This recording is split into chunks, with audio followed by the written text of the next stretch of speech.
그럼 이걸 읽어보면 1970년대 한국 소설의 한국 산업화 과정에서 일어나는 일. 그치? 그거에 대해서 얘기하고 싶은 거 아니에요? 맞죠? 그리고 여기에서 이런 인물들을 통해서 인물들의 분석을 통해서 이렇게 결국은 공동체적 무게감, 즉 다른 사람을 배려하고 다른 사람을 위해서 봉사하고 헌신하고 희생하고 그런 마음들은 점점 사라져가고 점점점 나 먹고 살기 바빠지는 그런 상태의 소시민의 모습을 등장시키고, 맞죠? 그 다음에 이렇게 원래 먹고 살만 했었는데 산업화 과정을 거치면서 계층 문화가 일어나게 되고 주변부로 밀려나면서 빈민의 삶을 살게 된 어떤 인물을 통해서 이 사회의 문제점, 세태를 보여주고 싶은 거 아니에요? 그게 소설이잖아요? 그거 아니에요. 어떻게 구현하고 있는지 보는 겁니다. 그 다음에 1번 문제는 뭐 물어보는 문제인가요? 내용 파악이에요. 내용 파악하면서 내용 이해, 이제 줄거리 파악하는 얘기예요. 나온다겠죠? 내용 파악은 기본이에요. 내용 파악 안에 다 들어가는 거야. 인물, 뭐 사건 배경이 다 들어갈 수 있죠. 두 번째 기업과 디귿, 이거는 시처럼 이제 구절의 의미를 파악하는 건데 역시 내용 파악 문제죠. 줄거리 파악 문제라고 볼 수 있습니다. 자, 가볼게요. 아까 제가 말씀드렸던 인물, 사건, 배경을 파악해라. 그게 바로 이제 내용 파악의 핵심이기 때문에 그런 거고 그거에 대해서 물어보게 되어 있습니다. 자, 제목은 9켤레 구두로 남은 산이에요. 무슨 말인지 진짜 하나도 모르겠죠? 그죠? 중요한 건 뭐다? 이거는 여기 이 작품에서는 심지어 이 마지막 부분이 안 나와요. 9켤레 구두를 남겨두고 가출하거든요. 이 구두가 무슨 의미인지 여기서 안 나옵니다. 지금 여기서는 전혀 나오지 않아요. 여기만 보고 풀 거예요, 우리는. 자, 산이라는 인물. 자, 누가 등장합니까? 인물 나오면 표시할 거예요.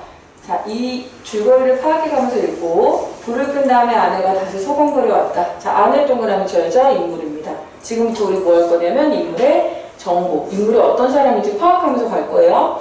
당신도 보셨죠? 누가 누구에게 이야기하는 건지 파악하셔야 됩니다. 대화가 나오면 누가 누구에게 말하고 있어요? 아내가 남편에게. 오늘사 맘 놓고 연기 엄마 배가 유난히 더 불러 보였어요. 연기 엄마 나왔습니다. 동그라미 치세요. 아내, 당신입니다. 남편한테 연기 엄마에 대해서 얘기하고 있어. 배가 더 불러 보였대. 쌍둥이? 8달밖에 안 된 배가 그렇게 만삭이니 원. 아, 연기 엄마 지금 뭐였구나? 임신 중이구나. 그치? 자, 근데 봐봐. 이제 남편이 뭐라고 말해? 당신더러 나로 떠맡기진 않을 거야. 걱정 마. 그럼 얘들아, 말투가 어떨 것 같아? 이 엄마는 어떤 스타일이야? 이 아내는 오지랖도 넓고 정도 많고 관심도 많고 수다스럽고 그런 사람 같죠? 남편은 어때요? 약간 좀 시크하고 조금 약간 뭔가 좀 싸늘하면서 뭔가 개인주의적인 느낌이 확 나죠? 이제 뭔가 좀 뭐라 그래야 되지? 무뚝뚝하다 그런 느낌이에요. 벌써 파악했잖아 지금. 뭘로 파악했어? 대화를 통해서. 직접 뜻이야? 간접 뜻이야? 간접 뜻이죠. 간접적으로 나와 있는 정보를 통해서 여러분 파악했어요. 나는 그날 밤새 난 아내가 디킨즈와 램의 공둥이를 번갈아 걷어차는 꿈을 꾸었다. 자, 디킨즈라는 인물과 램이라는 인물의 공둥이를 번갈아 가며 춘데요. 지금 디킨즈와 램은 여기서 설명이 전혀 안 되겠는데 몰라도 되긴 되는데 이 사람들은 각각 찰스 디킨즈와 찰스 램이라는 사람을 말하는 건데 불우한 유년 시절을 보내다가 이제 나름대로 성공한 사람들인데 나중에 그러고 나서 가난한 사람들, 즉 소외된 인물들에 대해서 관심을 가진 사람과 갖지 않은 사람으로 나뉘어요. 그러니까 이거는 몰라도 되는데 무슨 뜻이냐면 나는 그 소외된 자기가 성공한 다음에 둘 다 불우한 삶을 살았는데 나중에 성공한 다음에 불우한 이웃들을 돌보는 삶과 그렇지 않은 삶을 번갈아가면서 엉덩이를 친다는 얘기는 내가 이런 삶과 이런 삶 사이에서 고민하는 거죠. 이해됐어요? 다시 둘 다 불우한 삶을 살았던 사람들이야. 중요하진 않아. 누군지는 하나도 안 중요한데요. 찰스 디킨스와 찰스 램이라는 사람인데 확실한 건 이 사람은 그래도 좀 배운 사람이지. 이런 거 비유할 정도면. 이런 꿈을 꿀 정도면. 알겠니? 알겠지? 둘 다 소설가란 말이야. 그게 다 뭐야? 소외된 이웃들에 대한 그런 연민을 갖고서 소설을 썼던 사람들이야. 그 사람들을 번갈아가며 한다라는 것은 뭐야? 그런 소외된 이웃에 대해서 관심을 가질지 말지 갈등하는 거죠. 그걸 이렇게 풀어낸대. 램은 끝까지 가거든요. 성공한 다음에. 디킨즈는 태도가 바뀌어요. 뭐 중요하진 않아요. 궁금해 하실 것 같아요. 궁금하지 않았어요? 이게 왜 나왔는지? 궁금할 수 있죠? 둘 다 불우한 삶을 살았고 소외된 이웃에 관심이 있었고 그거에 관련된 소설을 썼던 사람들인데 성공한 다음에 태도가 달라져요. 내는 계속해서 마지막까지도 소외된 이웃들에 대해서 관심을 기울이며 살아가지만 디킨스는 마음이 또 바뀌거든요. 그럼 뭐야? 이렇게 할까? 이렇게 할까? 내적 갈등이죠. 꿈에서 내적 갈등이 일어났다는 걸 이런 식으로 표현하고 있는 거예요. 대단하죠. 진짜 똑똑한 사람이에요. 자, 내가 권씨의 공둥이를 걷어차고 권씨가 내 공둥이를 걷어차는 꿈을 꿨다. 자, 권씨라는 인물이 나왔네요. 이 권씨라는 인물과 왜 이런 꿈을 꿨는지를 생각해 본다면 여러분 생각해 볼 수 있겠죠. 자, 모르고 넘어가는 거야. 일단 아내가 권씨에 대해서 갑자기 관심을 보이기 시작했다. 좀 더 정확히 얘기해서 권씨 부인의 금방 쏟아질 것 같은 아랫배에 대한 관심이었다. 자, 정리되시나요? 그러면 권씨의 아내가 아까 연기 엄마였던 거죠. 그죠? 말투로 볼 때 남자들이 집을 비우는 동안 낮으면 저랑 접촉을 하시는 모양입니다. 예정일도 모르더라면서 아내는 낄낄 웃었다. 이 아줌마 진짜 오지랖 장난 아니죠. 연기 엄마는 예정일도 모른대. 임산부가 자기분만 예정일도 몰라서야 말이 되느냐고 핀잔했더니 까짓것 알아도 그만 몰라도 그만. 어차피 때가 되면 배 아프며 낳기는 마찬가지라며 태평하고 있더라는 것이었다. 자, 있더라는 것이었다. 지금 아내의 말을 가져온 거죠. 정리해보세요. 연기 엄마가 누구의 아내야? 권씨 부인이야. 임신 중이야. 근데 자기 모두 몰라? 예정일도 몰라. 어떤 사람이야? 뭔가 되게 무심하고 뭔가 그 어떤 삶에 지쳐서 그런 걸 수도 있겠고 어쨌든 그냥 아기를 낳는 것도 그냥 아파서 낳기는 똑같은 거 아니냐면 태평으로 있더라는 거야. 권씨는 여전히 잘 나왔네요. 이제 인물에 대해서. 권씨는 여전히 일자리를 구하지 못했대요. 아, 뭐하는 중이야? 구직 중이야. 근데 바로 뭐야? 파악이 빨리빨리 돼야지. 연기 엄마잖아. 그럼 애가 있어 없어? 있어. 일단 연기라는 아이가 있겠네. 그지? 만삭인 아내가 있네. 근데 권씨는 뭐야? 구직 중이야. 잘 먹고 잘 살기? 어렵겠지? 일정한 직장이 없으면서도 아침만 되면 출근 복장을 하고 뻔질나게 밖으로 나가고 있다. 몸에 붙이는 기술도 없고 그렇다고 타고난 뚝심도 없으면서 계속해서 공사판 같은 데 나가 막일을 하는 눈치였다. 동준아 놀자 자고 둘이 합창을 하듯 길게 외치면서 일단 안방까지 들어오는데 성공한 권씨의 아이들이야. 한 명이 아니야. 동준이는 누구겠어? 아니 동준아 놀자 하고 왔지. 그러니까 뭐냐면 나라는 인물의 애들이 있고 동준이가 있고 안방까지 쳐들어왔어. 누가? 권씨의 아이들. 둘인 것 같지? 자, 끊일 때가 되어도 막무가내로 버티면서 문간방으로 돌아가지 않는다. 자, 정리되세요? 자, 옛날에는 그런 일이 많았어요. 요즘에는 아파트에 사는 사람들이 자기 옆에 방에 세를 주는 일이 없지만 선생님이 아기 때 주택을 사왔던 적이 있는데 어떻게 생겼냐면 이렇게 자기네 주택이 이렇게 있으나 이 옆에 니네 옛날에 응답하라 1998 이런 거 있지. 1988 이런 거. 거기 보면은 덕선이네 알죠? 입구가 다르잖아. 이런 걸 문간방이라고 해요. 세대로 살고 있잖아, 덕선이네가. 여기에 살고 있는 게 누구야? 권씨네. 내가 누구야? 집주인. 근데 나도 큰 부자 같진 않지. 얘들아, 큰 부자가 옆에 굳이 다른 사람들은 세들만 살진 않지. 그 사람들은 그냥 집 겨우 마련해가지고 보탬이 되고자 해가지고 이렇게 문간방 세주고 이런 사람이잖아. 그럼 우리 아까 뒤에 보기에서 읽었던 것처럼 나라는 인물이 누구였구나. 소심이적인 인물일 수밖에 없고 얘가 누구였구나. 도시 빅맨이 이렇게 파악하면서 읽으란 얘기예요. 자, 그런데 보면은 이 집 애들이 둘이나 되는데 플러스 지금 애기가 또 태어나게 생겼잖아 지금. 덕선이네도 애 셋이잖아. 그 좁은 집에, 그치? 기억나? 그런 분위기라고 보면 돼. 그래, 덕선이 아버지는 그래도 저기라도 있었지. 직장이라도 뚜렷하게 있었지. 여기 지금 직장도. 됐어요? 왜 이렇게 설정해? 주제. 그렇지. 그래야 산업화 시대의 문제점을 부각할 수 있지. 산업화 시대가 가져온 비밀, 도시 비밀의 삶을 아주 극단으로 몰고 가야 문제를 부각할 수 있지.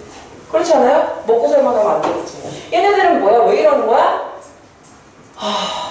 왜 돌아오지 않아?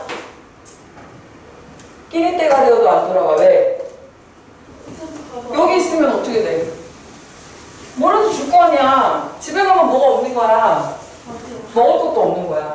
알겠니? 그래서 이런 일이 많아지게 되니까 문간방 사정이 심상치 않다는 것을 어떻게 알 수 있었다는 거야. 그러나 권씨나 권씨의 부인은 우리에게 터놓고 도움을 청한 적은 한 번도 없었어. 다만 우리로 하여금 그런 꼴을 목격하고도 도울 마음이 먹지 않는다면 도무지 인간이 아니겠으니 상황을 만들어놓은 거야. 알겠니? 도와달라고 한 적은 없는데 애들이 막 찾아와서 안 돌아가. 뭐야 그거는? 애들 굶기셈이야? 우리 먹을 거 없어. 네가 그래도 인간이야? 이렇게 만든다는 거야. 애당초 이순경이 기대했던 그대로 산타클로스 비슷한 배와 쌀이나 연탄 따위가 슬그머니 문간방 부엌에 넣어주고 온 날 저녁이면 아내는 이거 조심해야 됩니다. 분하고 억울해서 밥도 제대로 못 먹었다. 자, 이게 여러분들한테 이제 함정으로 걸릴 수 있어요. 그러면 질문. 아내는 문간방을 도와주는 걸 못마땅해 했나요? 자체를? 그런 것 같진 않지. 이 사람은 누구를 못마땅해 했어? 그렇지. 잘하네. 인부나 철부지를 생각한다면 그깟 알량한 선심증은 아무렇지도 않다는 주장이었다. 하지만 제게 딸인 처절수차 변변히 권사 못하는 한 얼간이가 누구야? 권씨지. 아니? 그 자기의 선심의 일부나마 거기에 미치는 일을 생각하면 권씨가 거기에 기대가지고 제 할 일을 여전히 안 하고 있을 거라고 생각하면 괘씸해서 잠이 안 올 지경이라고 생명을 알았다. 권씨가 여간내기 아니라고 속삭이던 게 엊그제인 걸 벌써 잊고 아내는 새빵 잘못 내줬다고 두고 한탄하는 것이었다. 그러니까 처음부터 그렇게 부정적인 떡은 아니었던 것 같고, 그죠? 여간내기가 무슨 뜻이에요? 여간내기라는 거는 그 보통 내기가 아니라는 뜻이야. 보통이 아니라고. 그러니까 야무지게 생겼다 내지는 좋게 생각했다는 거지 처음에는. 자, 그 다음에 남편이 벌써 벌이가 시원치 않은 상태에서 권씨 부인은 해산날을 맞게 되었다. 진통이 시작된 지 꽤 오래되는 모양이었다. 아내의 기뜸으로는 이거 잘 파악해야 돼요. 문제도 나왔더라고요. 점심 무렵 시작돼서 점심 무렵 지나서부터 그런다고 했다. 아내는 먼저 알고 있었던 거죠. 학교에서 돌아와. 직업이 뭐고 언니? 교사. 교사인 것 같죠. 교사든 뭐 교직원이든. 그러니까 뭐였다. 월급은 많진 않은데 안정적으로 살 수는 있고 집 겨우 한 편 마련해가지고 그냥 살고 있는 거야. 그죠? 문간방에서 언니는 괴상한 소리를 들었다. 처음에는 되게 몸살을 하다 끙끙 앓는 소리로 시작되었다. 그러다 느닷없이 몸에 어딘가에 깊숙이 칼이라도 받는 것처럼 처절하게 부르짖고는 이내 도로 잠잠해지곤 하면서 이러기를 몇 번이고 되풀이하는 것이었다. 나로서는 그것이 밤을 새준 이후 처음 듣는 권씨부의 목소리. 그러니까 본 사람의 성격 자체가 남한테 별로 큰 관심 없고 처음 듣는 소리였대.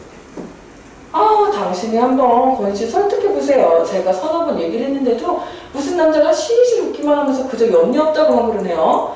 병원 얘기였다. 자, 이 권씨를 설득해보래. 이 여자는 진짜, 이 아내는 진짜 어지럽이 없고 정도 많고 되게 푼숙기 있는 그런 여자인 것 같죠. 병원 얘기였다. 권씨가 거절하는 게 아니고 돈이 거절하는 거겠지. 그에 비해서 나는 되게 냉철하고 되게 그렇고 야, 돈 없어서 그런 거 아니야 라고 얘기합니다. 자, 돈 동안을 붙일게요. 얘들아, 이거 지금 작가가 만들어낸 이야기야, 그지? 의도적으로 만들어낸 이야기예요. 여러분한테 주제의식을 전달하기 위해서. 뭐? 우리 어떻게 알았어? 포기해서 알았어.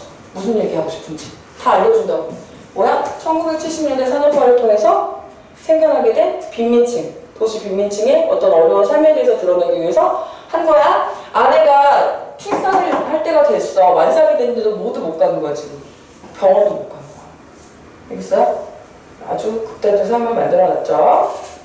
자, 아내는 진즉부터 해산 준비가 전혀 되어 있지 않음을 덜어는 흉보고 덜어는 우려해왔습니다.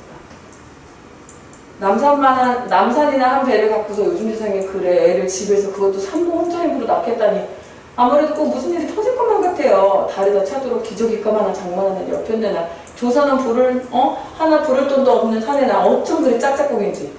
서둘러 수다를 끝내고 나서 권씨를 마당으로 불러냈다. 듣던 대로 권씨는 대뜸 아무 염려 말라며 실실 웃었다. 마치 공경에 빠진 나를 극진히 위로해주는 투였대. 오히려 자기를 괜찮습니다 뭐 이랬다는 거야. 권씨가 둘째 때도 마늘 혼자서 거뜬히 해치웠거든요. 자, 근데 여기 중요합니다. 우리가 염려하는 건 권 선생네가 아니라 바로 우리를 위해서요. 여기서 나오는 거야. 인물의 대화, 인물의 행동, 혹은 서술된, 설명되어 있는 부분을 통해서 여러분이 인물을 파악해야 되는데 이 인물의 대화를 보세요, 지금. 물론 그럴 리 없겠지만 만약 무슨 일이라도 잘못될 경우 난 권 선생을 원망하겠어 라고 돼 있어. 그럼 뭐야? 우리를 위해서라는 본문이 권 선생네가 아니라 우리 집, 이 안에서 만약에 누가 죽거나 그럼 얼마나 끔찍해. 그지? 거기까지 생각 안 했겠지만 진짜 조금 솔직히 더 나가면 막 그 집에서 누가 사람 죽어나왔다면 누가 새빵에 들어오겠어. 그런 얘기까지 할 수도 있지. 인물이 어떤 인물이라는 거 알 수 있어? 진짜 개인주의적인 인물이라는 걸 알 수 있죠? 근데 지금 요 부분만 봐도 그런데 작자가 정돌성으로 누물거린다 싶어 나는 앵간의 모진 소리로 남기고는 방으로 들어와버렸다. 자, 이때 잘 보셔야 되는 게 이 사람은 그러니까 개인주의적이고 어떤 냉철하고 근데 완전 이쪽으로 갔다고 하기에는 약간씩 이런 게 나온다. 자기가 생각해도 일부러 모진 소리를 남겼어? 왜? 너무 이상하고 너무 느물거리는 거야. 지금 아내가 죽게 생겼는데 또 저 따위 말할 수 있지? 너무 약간 심리계기가 불편해가지고 모진 소리를 남겨놓고 들어왔다라고 표현하는 거야. 그치? 그러니까 이 개인주의적이고 냉철한 모습을 분명히 가지고 있지만 약간 여기 사이에서 갈등하는 그런 인물이에요. 아예 관심 없고 진짜 아예 그러면 나 와이프한테도 뭐라고 그랬어. 불러내지도 않았겠지 솔직히. 당신도 신경 꺼 그냥 알아서 하게 이랬겠지. 약간 여기서 갈등하는 그런 인물이라고 볼 수 있습니다. 됐습니까? 자, 사실은 얘는 굉장히 여러분이 내신에서도 많이 나오는 주제인데, 작품인데, 내신에서 다루는 것은 양이 많기 때문에 전체적인 스토리가 다 잡히지만 지금 여기 되게 일부만 나와 있어서, 일부만 나와 있어서 파악이 어려우실 것 같아. 뒤에 보면은 1분? 몇 초일까? 1분 만에 읽는 소설. 이렇게 돼 있어요. 요거를 참고는 하겠습니다. 문제 먼저 풀고 참고할게요, 근데. 왜냐면 이런 설명 없이도 풀 수 있다는 걸 보여드리려고요. 다 항상 수능에서는요, 주어진 텍스트만 가지고 풀게 나와 있어요. 절대 앞뒤 맥락 몰라도 다 풀 수 있습니다. 다만 이제 학원이라든가 학교에서 여러분들한테 전체 주거를 알아두라는 선생님들이 가끔 계신데 저는 솔직히 꼭 그러진 않거든요. 근데 여러분이 공부할 기회가 있어가지고 뭐 전체 주거를 보게 되거나 이런 거는 상관없는데 모든 소설을 여러분이 전체 주거를 다 기억하는 건 솔직히 말이 안 돼요. 그건 어려워요. 그럴 리가 없다고. 그러니까 많이 접해보는 건 좋지만 그렇지 않더라도 풀 수 있어야 돼요. 처음 보는 소설이라도 풀 수 있어야 됩니다. 무슨 뜻인지 알겠죠? 다행히 처음 봤다고 하니까 한번 해볼게요. 우리 3번 문제부터 풀고 지나가겠습니다. 내가 권신혜를 의식하면서도 권신혜 상황에 거리를 두려는 것은까지가 뭐예요? 소설의 내용입니다. 자, 보기 문제는 어떻게 구성이 되어 있냐면요. 지금 여러분한테 이 보기를 줬다는 것은 기준을 주는 거예요. 물론 힌트가 되기를 기대하는 마음으로 주는 거지만 어쨌든 외적 증거를 주는 겁니다. 너희들이 그래서 이런 문제 풀 때는 항상 구성이 이렇게 돼 있어. 보기를 바탕으로 윗글을 감상해. 알겠죠? 감상을 그냥 하지 말고 보기를 바탕으로 하란 말이야. 즉 저걸 기준으로 하라고 이 뜻이에요. 그래서 선지는 어떻게 생겼냐면 항상 앞부분은 어떻게? 이 작품 내용 맞아? 작품 내용 OS 뒤에 내용은 뭐야? 판단, 적절성 이걸 기준으로 이렇게 볼 수 있어? 이런 뜻이야. 알겠어요? 볼게요. 내가 권신혜를 의식을 하면서도 거리를 두고 있죠. 팩트지? 오야? 맞지? 맞아요? 이것은 기준을 봤을 때, 보기를 기준으로 했을 때 소시민의 내적 갈등이 왔다 갔다 하는 거잖아. 맞지? 그렇게 볼 수 있어? 적절해? 이런 뜻이야. 두 번째, 권씨가 일정한 직업 없이 막리를 할 수밖에 없는 것은 자, 일정한 직업 없이 막리를 하고 있지? 팩트체크. 맞지? 그런 건 기준에 의해서 계층이 분화하면서 생겨나는 도시 빈민의 처지를 나타내는 겁니까? 그렇다고 볼 수 있지. 이렇게 판단하는 거야. 세 번째, 아내가 권씨를 대하는 이중적 태도는 끊고. 자, 아내는 뭐야? 막 미워하면서도 또 도와주지. 한심하다고. 진짜 저런 나쁜 일이야. 이렇게 말을 되게 세게 하는데 털어준단 말이야. 가서 쌀도 갖다 놓고 오고 그런단 말이야. 아내도 걱정해주고 역시 마찬가지로 소시민의 어떤 공동체 의식과 개인주의 사이에 이중적인 것을 나타낸다. 그 다음 권씨 부인은 혼자 힘을 훼손하려는 모습을 끊고 사실이죠? 이 여자가 그러고 싶어서 그랬어요? 돈이 없으니까 그러는 거야. 그죠? 형편이 안 되는 거야. 소외계층의 처지를 반영하는 거야. 괜찮죠? 그 다음 나가 권신에 대해 염려하며 우리를 위해서라고 말하는 것은 너네가 우리야? 아니야. 니네 식구 말고 우리지. 우리. 그러니까 공동체적 유대감을 회복하라는 게 아닌 거죠. 그건 또 어떻게 할 수 있냐면 여러분이 헷갈리면 안 되는 게 앞뒤 맥락을 봐야 되는데 마지막에 뭐라고 하면 모진 말을 내뱉었다고 했거든. 그러니까 이거는 너는 너고 나는 나고 난 내가 걱정해서 이러는 거야 라는 뜻으로 했다고 해요. 5번이 다른 거예요. 자, 그 다음 1번 윗글에 대한 이해. 한 몇 번일까요? 5, 내가 두 개의 답이 나오는 것 같은데 답은 4번이에요. 자, 아내는 권씨에게 선심을 베푸는 것을 비판하는 나로 인해 생명을 알아요? 비판한 적 없어요? 이 사람 왜 생명 알아요? 그러면 아 진짜 저 권씨는 한심한데 애들 생각하면 도와줘야 되고 만삭인 아내 생각하면 도와주고 싶은데 이 사람까지 도와주고 싶진 않은데 이런 걸로 생명을 알아요? 아내는 권씨가 권씨의 경제적 상황을 해결하고 있다는 이유에 해결하지 못하고 있죠. 처음 만났을 때 여관내가 아니라고 얘기한 거지. 이 사람을 보니까 어디 특별한 직업도 없으면서 나중에 나오거든요. 항상 자기가 일단 이거 전체 줄거리 설명을 얘기해 줄게요. 아내는 권씨 부인의 진통이 시작된 것을 나를 통해 알았어요? 내용판 아니죠. 점심 때부터 그랬다고 점심 지나서부터 그랬다고 얘기해 줬어요. 아내의 불행함과 우려는 나로 하여금 권씨를 불러내게 하는 계기가 된다. 그렇죠. 아내 말 좀 해봐요. 당신이 좀 말 좀 해봐요. 이거. 나를 위로하는 권씨의 행동은 권씨에 대한 아내의 원망을 누그러뜨려요? 뭔 소리야. 또라이지. 이상한 사람이지. 라고 생각하지. 자, 다음 몇 번이에요? 2번? 2번. 자, 기억. 1번. 기억은 나의 경험에 대한 분석 내용을 제시하고 있다.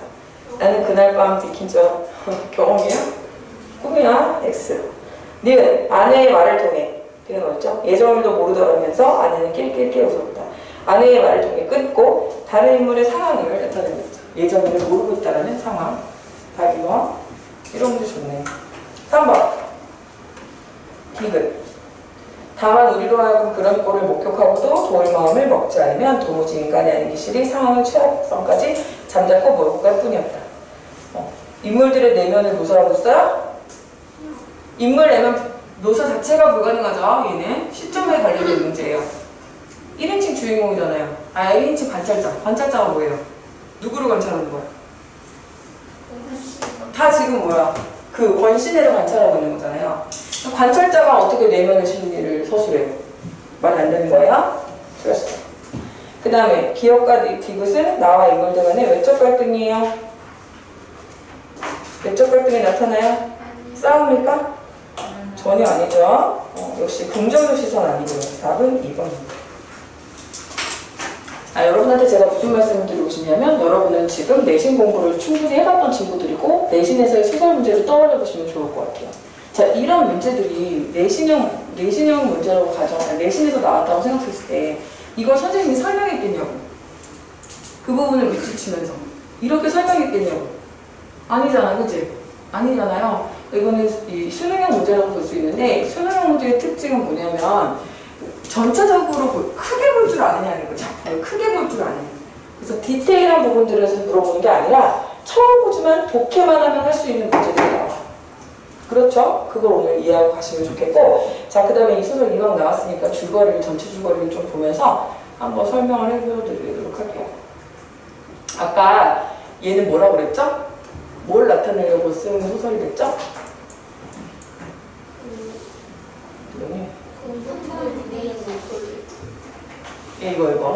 이거 별표예요, 이거. 얘들아. 소심 있는 알아놔요. 소심 있는 단어는 진짜 많이 나오거든요. 이건 언제 나오냐면 우리나라가 산업화되면서 나오는 얘기예요. 소심이는 자본가와 노동자의 중간계급쯤 되는 겁니다. 그래서 영세상인이나 소생산자나 그다음 화이트 칼라들 있죠? 봉급생활자들. 여기 딱 나오는 학교 선생님이었던 것 같은데 그런 걸 중간계급이라고 해요. 이런 사람들은 배운 것들도 있고 먹고는 살만하기 때문에 사회적 정의가 무엇인지, 진실이 무엇인지, 타인에 대한 배려나 봉사를 관념적으로는 인정해. 알아. 그게 바람직하다는 건 알고 있어. 하지만 나도 아직 삶의 여유가 없는 상태다 보니 어떻게 하는 거야? 실천에 옮기지 못하고 나의 안위를 먼저 생각할 수밖에 없는 그런 계급을 말하는 거예요. 소시민의 계급은 자주 나옵니다. 자, 고생 끝에 집을 장만한 나예요. 그러니까 여기서 아까 선생님이 잠깐 얘기했지만 이 사람들은 뭐야? 먹고는 살만은 해. 근데 자기네도 아직 목마른 거야. 겨우 집을 한 칸 마련한 정도. 알겠죠? 소시민이 있었다. 새를 놓는데 권신의 가족이 그 방에 들어와요. 권신은 사실 뭐냐면 대학도 나왔고요. 그리고 출판사에서 원래 근무하던 사람이에요. 인생이 꼬이기 전에는 그냥 계속 얘도 소시민처럼 살 수 있는 사람이었어. 근데 철거민 입주권을 샀으나 니네 난서공 읽어봤니? 난자리가 수업을 잡고. 그 당시에 이제 도시화를 시키면서 기존에 이제 막 허물어져가는 그런 난민촌 같은 거는 다 철거를 할 거 아니에요? 그죠? 샀다가 불합리한 요구에 꿈이 무산되고. 그러니까 그런데 대부분 이 철거민 입주권을 사면 중요한 게 뭐냐면 거기에 들어갈 수 있는 권한이 있는데 그냥 공짜로 들어가면 상관이 없는데 돈을 보태야 들어갈 수 있는 거야. 아파트 같은 걸 받으려면. 그러면은 돈이 있어. 없을 거 아니야. 이런 사람 많았어요. 난수공도 이런 얘기 나와요. 결국은 나는 거기에 결국 무허가 주택 같은 걸 살고 있었어. 근데 얘네도 먹고는 살게 해줄 테니까 알았어. 그럼 내가 여기 무슨 입주권을 줄게. 이러고 준단 말이야. 근데 그 입주권이 그냥 공짜로 들어올 수 있는 것이 아니라 입주권은 권이지만 거기에 들어오려면 또 돈이 필요해. 돈이 없어. 그래서 못 들어가고 이제 쫓겨난 사람들이 많았어요. 그 당시에. 그래서 외곽으로 쫓겨나는. 이게 무슨 말인지 알겠죠? 그런 걸 했다가 그래서 이런 사람들을 모아가지고 투쟁위원회를 조직했다가 이제 그 시대는 어떤 시대야? 이런 게 뭐 통하는 시대인가? 자포가 정과자가 돼요. 정과자. 알겠어요? 그러니까 이렇다 할 곳에 취직을 할 수도 없고. 그러니까 봐봐. 권씨라는 인물 자체를 비판하기에는 권씨라는 사람이 이 지경이 된 데는 누구의 원인이 더 컸어? 사회 구조적 모순의 원인이 더 컸죠. 사실은. 작가가 이렇게 만든 이유는 뭐다? 그 시대를 비판하려고. 그 시대를 문제 삼기 위해서 그렇게 얘기하는 거죠. 자, 그렇게 해서 새빵살이를 시작할 수밖에 없었어. 막노동판을 전전하면서 공필판 생활을 해. 아내가 출산에 임박해서 병원에 옮겼으나 밑줄 수술을 해야 될 처지가 된 거야. 이 사람은 원래 자존심이 되게 세던 사람이고 권씨는 누구한테도 도움을 한 번도 해준 적이 없는데 나한테 처음으로 도움을 청하라. 나한테. 권씨가. 수술비 좀 필요하다고. 아내가 죽게 생각하고. 그런데 나는 어때? 거기서 알겠어 하고 딱 됐으면 여기서 지금 작가가 구현하려고 하는 문제의식을 말할 수 없지. 소시민이 어때야 돼? 갈등해야 돼. 갈등. 그러니까 그 앞에서는 선뜻 내주지 못해. 그 권씨는 아무것도 모르는 절망의 상태로 이제 돌아갔어. 근데 나는 갈등하니까 참다가 견디지 못하고 갚아줘요. 몰래 내줘요. 그래서 무사히 낳거든요. 그래서 그 사실을 모르는 권씨는 그날 밤 어떻게 도둑처럼 위장을 하고 나한테 들어와. 우리 집에. 근데 나쁜 놈이라고 하려고 이제 여기서 소설을 쓴 건 아니에요. 뒤에 읽어보시면 오늘 궁금한 것도 읽어보실 것 같은데 들어가서 별로 길지 않으니까 인터넷 같은 데 찾아보면 나올 거예요. 근데 들어가는데 거기서 어떻게 묘사하고 있냐면 절대 도둑이 아닌 거야. 왜냐면은 문간방으로 가려고 무슨 말인지 알겠니? 도둑인데 자기가 나가가지고 문간방 자기네 집 쪽으로 갈 뻔했다고. 완전 어설픈 도둑인 거야. 완전 이건 도둑이라고 할 수 없는. 그래서 누군지 대본에 알아차려 내가. 그리고 나서 사라져. 가출해버려요. 그리고 끝나. 아웃칼레그는 뭐냐면 이 사람이 원래 뭐라고 있어. 화이트 칼라는 표현을 좀 어쨌든 사무직을 하던 사람이니까 양복을 입고 출퇴근하던 사람이잖아요. 그래서 구두를 되게 많이 갖고 있는. 자기가 구두를 맨날 닦아. 팔고 소설이야 얘들아. 또 우리 친구들도 시작했네.